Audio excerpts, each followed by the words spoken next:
Welcome back, everybody. It's 8:18 on this Tuesday morning. The magazine is known for putting it all out there, and now Playboy's illustrator is doing the same thing in a new art exhibit.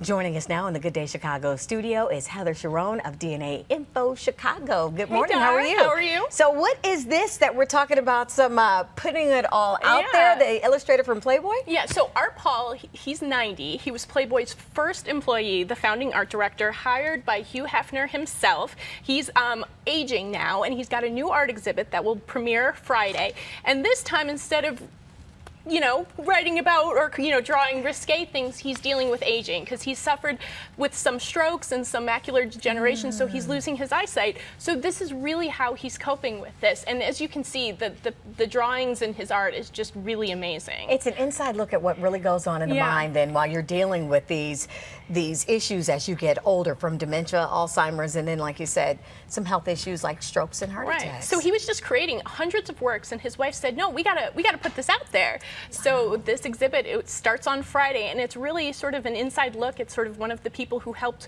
create this sort of world-changing magazine, and just a different side. That's a good one. Another one to put on your list of things to do in Chicago this summer, over the next couple of weeks. Something that didn't happen over the weekend because of the weather. It was a little cold, a little miserable here in the city. A lot of festivals kicked off last weekend because it was Memorial Day weekend, and then the weekend after. But some festivals got canceled. Yeah, Dew Division in Wicker Park was just a complete bust, organizers said, but they're still hopeful they can make the contributions to the schools that benefit from the festival. Mayfest in Lincoln Square, which benefits the Dank House, German American Cultural Center, was the worst ever. Really? Yeah. Typically, they go through a keg every 3 minutes.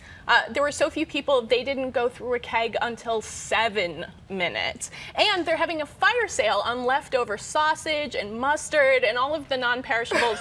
So go to the website, get the details, and go score yourself some sausage that was just not eaten because it was so miserable. So people living in the area can take advantage of some of the deals there, but like you said, the festival just wasn't what it usually is. Yeah, so Dank House is in a little bit of cultural trouble because they really rely on those funds. That festival. And you can see video now of people trying to stay warm at Dew Division by dancing, and Rainbow Bar brought out some hats and scarves to help keep people warm, because I mean it was barely 50 degrees out there on Saturday. I know. I love how people think that by dancing we can stay warm. They look adorable out there. Okay, and before we let you go this morning, one topic that seems to a never-ending topic. Yes. A lot of residents there in the Bentonville area, people who live out by O'Hare Airport, complain about the noise. Now, apparently, they're set to sit down and talk with the officials about That's right. this. So the city has agreed to hold off on dismantling the runway that you're seeing now, which is one of the remaining diagonal runways. And while they're putting that on hold, they're going to sit down and talk with some very angry residents in an attempt to reduce the noise over the northwest side. Are they going to be ready for some of those comments? Because some of them are brutal over there. They are angry. It's been 2 years, and the city has refused to sit down with this group, the Fair Allocations and Runway Coalition.